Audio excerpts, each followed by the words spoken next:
Assalamualaikum warahmatullahi wabarakatuh. Kembali lagi bersama channel Cerita Horor. Untuk kisah kali ini lanjutan dari rombongan pengantin dari alam gaib part ketiga. Sebelum menonton video ini, jangan lupa untuk klik tombol subscribe dan nyalakan tombol loncengnya agar tidak ketinggalan cerita-cerita selanjutnya. Kita simak ceritanya. Hasim dan Darsan sudah sampai di rumah sakit yang kebetulan berada di kota mereka. Sesuai arahan dari Terita, juga berbekal berita terupdate di internet. Kedua pria itu akhirnya bertemu dengan pihak keluarga Aris karena semua masih diselimuti kesedihan. Keduanya tidak berani bertanya macam-macam. Turut berduka, hanya kalimat itu yang mereka sampaikan sebagai perwakilan dari keluarga pihak mempelai wanita. Hasim dan Darsan pun masih belum bisa menjelaskan keadaan di rumah Nilam. Sebab kejadian malam ini seperti di luar ekspektasi. Para korban yang berjumlah 10 orang tersebut masih dalam proses autopsi. Kedua pria itu hanya mengatakan pada keluarga korban jika keluarga Nilam sedang dalam keadaan kacau. Maka kedatangannya diwakilkan karena memang sedang sama-sama berduka. Tidak ada yang perlu dipermasalahkan. Mereka lebih fokus pada urusan keluarga masing-masing. Hasim dan Darsan duduk berselonjor di halaman rumah sakit, menghadap ke arah jalan. Tubuh mereka lemas seketika setelah mengetahui fakta bahwa Aris benar-benar korban kecelakaan. Bahkan, Hasim sampai bertanya pada pihak polisi yang kebetulan ada di rumah sakit. Apa ada wanita memakai baju pengantin? Namun, jawabannya tidak sesuai harapan. Saya mah yakin, Kang. Nilam teh dibawa sama rombongan gaib, ucap Darsan sembari menahan napas. Mendadak bulu di tangannya meremang. Hasim yang sudah sangat lelah meneguk air mineral yang mereka beli di kantin sekitaran rumah sakit. Lantas mengusap bibirnya yang basah dengan ujung lengan jaketnya. Iya, Kang. Bisa juga sama arwah-arwah rombongan. Mereka mungkin ngerasa belum meninggal, tapi ya susah dicerna akal sehat. Takutnya si Nilam gak bisa balik lagi.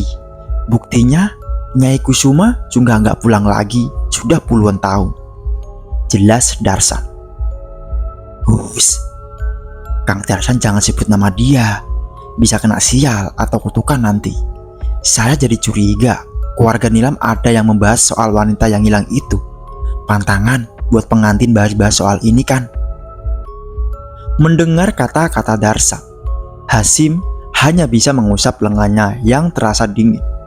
Padahal sudah memakai jaket tebal. Semua yang mereka bicarakan memang cukup membuat suasana sekitar menjadi angker. Merasa urusan sudah selesai. Keduanya langsung pulang sebab waktu sudah menunjukkan pukul 03.00 pagi. Segala kabar di rumah sakit sudah mereka ceritakan pada Terita yang kebetulan katanya belum pulang dari rumah Nilam. Masih berusaha menenangkan Bu Rosidah dan Pak Wahyu.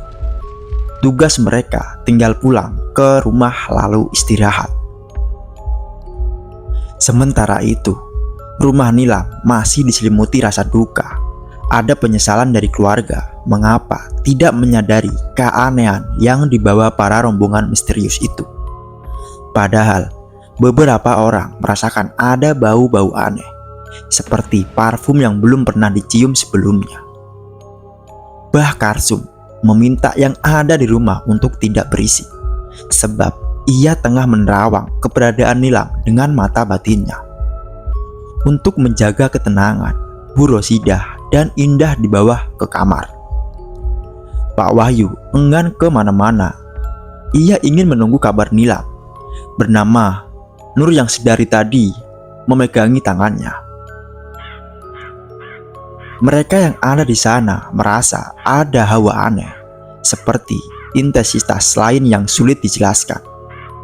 Beberapa di antaranya yang memang sensitif pada hal gaib, hanya memegangi pundak yang terasa berat. Ada desir darah yang mengalir begitu cepat.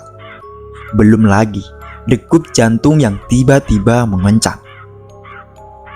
Sebagai tukang rias desa, Teh Rita juga bisa merasakan hawa rumah yang mulai tidak enak. Apalagi sedari awal wanita itu sudah tidak enak hati dengan tanda-tanda yang diberikan Nilam ketika berhias. Bah Karsun mulai membuka mata. Ada hela napas resah yang ia keluarkan. Tangan keriput itu menyentil-nyentil udara, seperti mengusir kabut yang tidak terlihat oleh kasat mata. "Gimana, Bah?" tanya Pak Lurah. "Susah, sudah jauh. Abah mah cuma dengar suara kereta kuda." Keheningan kembali terpecah oleh mereka yang mengucap istighfar. Ada juga yang bisik-bisik, mempertanyakan panterangan apa yang dilakukan keluarga Nilam sampai ada kejadian seperti ini. Pak Wahyu mengusap wajah hingga rambutnya. Ia terlihat sangat frustasi, sulit berpikir. Membuatnya beranjak dari tempat. Pria itu berkata ingin lapor polisi saja, supaya seluruh wilayah desa Wangunsari bisa disisir sampai ke sungai dan tebing curam. "Nanti dulu atuh Pak, dengar dulu apa kata Abah," saran Nur sembari menahan bapaknya dengan menarik lengan pria itu. "Bapak teh khawatir sama Nilam, Neng. Gimana kalau terjadi sesuatu?" teriak Pak Wahyu dengan air mata berderai. Sedari tadi ia sulit menahan tangis. Pipi keriputnya sudah basah oleh air mata. "Nur tahu Pak, tapi kita harus berpikir dengan kepala dingin. Memangnya Bapak mau kalau Nur sendiri yang nyelesain masalah ini? Nur mana mampu. Nur juga butuh kekuatan dan doa dari Bapak." Wanita yang belum memiliki anak itu menitikkan air mata. Melihat kesedihan yang ditunjukkan Nur, Pak Wahyu kembali menjatuhkan badannya di lantai. Ia menekuk satu kaki, memeluknya sembari tergugu dalam tangis. Lurah Karta hanya bisa mengusap punggung Pak Wahyu dengan perlahan. "Jangan egois, Wahyu. Kamu teh kudu lebih kuat. Ini bukan masalah sepele. Kalau mau mah gak usah panggil polisi. Kerahkan saja warga buat nyari si Nilam. Masalahnya di luar teh masih gelap. Mau ada korban lagi," cecar Bah Karsun. Pak Wahyu kembali mengusap rambutnya dengan gusar. Ia tidak ingin menanggapi, hanya berharap ayam segera berkokok dan semua warga turun ke tepi sungai dan jurang. Kalau harus terjun sekalipun, akan ia lakukan demi kembalinya Nilam. "Wahyu, perasaan Abah mengatakan Nilam teh gak akan lama hilangnya. Nilam akan pulang, percaya sama Abah. Sekarang mah tinggal banyak berdoa. Kita berusaha, semua minta kemudahan sama Gusti Allah," tutur pria yang badannya sudah sedikit bungkuk itu. Semua orang di sana mengaminkan. Hanya satu pria bernama Basir yang masih merenungi masalah ini. Sedari tadi ia ingin membahas soal legenda desa, tetapi ditahan karena keadaan belum tenang. Pria itu akhirnya menoleh pada Teh Rita.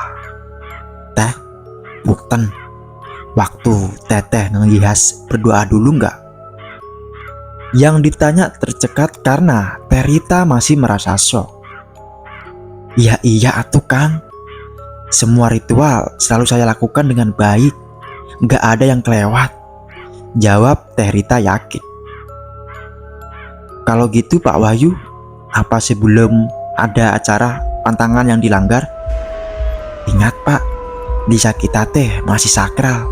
satu ritual saja terlewat akan ada bencana besar, ucap Basir sedikit memberi penekanan. Dengan nada lemah, Pak Wahyu menjawab karena ia tidak mau disalahkan. Saya lakukan sewajarnya aja, Kang. Hanya saja setelah pulang dari pemakaman, ada hal aneh yang menimpa Nilam. Hal aneh apa, Pak? Masih penasaran dengan cerita ini? Kita akan lanjut next episode keempat. Jadi tunggu cerita selanjutnya. Dan jangan lupa klik tombol subscribe, like, komen, dan share. Dan nyalakan tombol loncengnya. Dan saya akhiri. Assalamualaikum warahmatullahi wabarakatuh.